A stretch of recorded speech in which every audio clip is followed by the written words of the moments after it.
Hi everyone, Ramakrishna Hari सगळ्यांना. तर आज निर्जला एकादशी असल्यामुळं सगळ्यांना निर्जला एकादशीच्या हार्दिक शुभेच्छा. तर मुलांना इकडे नाश्ता बनवायचं चालू होतं मी. तर आज नाश्त्याला मी पुडी वगैरे बनवला होता. कर्नाटकमध्ये पुडी वगैरे बनवला जातो, तर मी पण तो शिकले आणि आज मी तो बनवला होता. तर इकडं पूजा वगैरे करून झाली माझी. नंतर मुलांचं आवरून वगैरे झालं, मुलं स्कूलला चालली होते. तर रात्री थोडा पाऊस पडल्यामुळं सगळं ओलं ओलं होतं आणि इकडे पण पावसाची सुरुवात झाली बरं का. वातावरण पावसाचंच होतं. तर मुलं गेली स्कूलला. स्कूलला गेल्यानंतर आमची एकादशी असल्यामुळं मी साबू भिजत घातला होता. तर बघू शकता हा बारीक शाबू आणि हा भिजत घातल्यानंतर मी बनवायला घेतला. तर इकडे मी शेंगदाणे भाजून घेतले होते कुरकुरीत, बटाटा चिरून घेतला होता, मिरच्या मोडून घेतल्या होत्या. परत इकडे थोडं चॉपर मध्ये मिरच्या चॉप करून घेतल्या होत्या. तर इकडं ते कूट बारीक करून, शेंगदाणे बारीक करून घेतला, कूट करून घेतलं. ते जास्ती बारीक पण नाही केला आणि जास्ती मोठा पण नाही केला, असा मिडियमच ठेवला. तर फराळमध्ये तो चांगला लागतो. तर तेलामध्ये अशा मी मिरच्या भाजून घेतल्या, कारण साईडला खायला छान लागते फराळासोबत. त्याच तेलात नंतर बटाटा भाजून घेतला.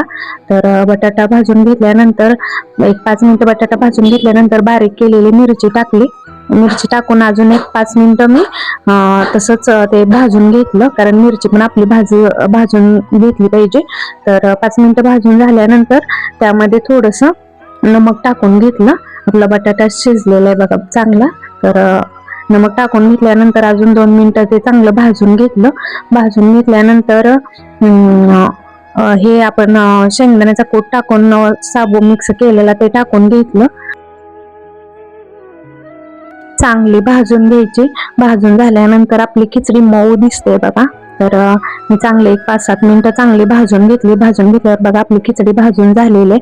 भाजून झाल्यानंतर मी देवाला नैवेद्य काढून घेतला. तर नैवेद्य काढून झाल्यावर मी देवाला नैवेद्य वगैरे दाखवून घेतला.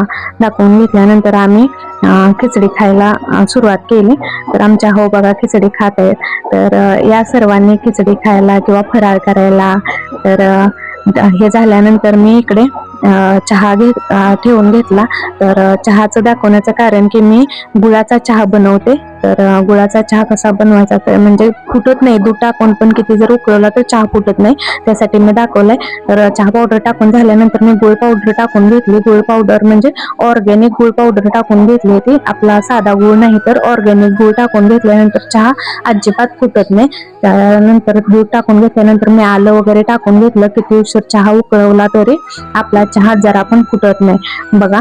तर असं तुम्ही बनवू शकता. आणि जे चहा पित नाही त्यांच्यासाठी चांगलंच आहे, पण जे पितात त्यांनी जरा गुळाचा तरी चहा पीत जावा. आणि मला सवय आहे चहा पिण्याची.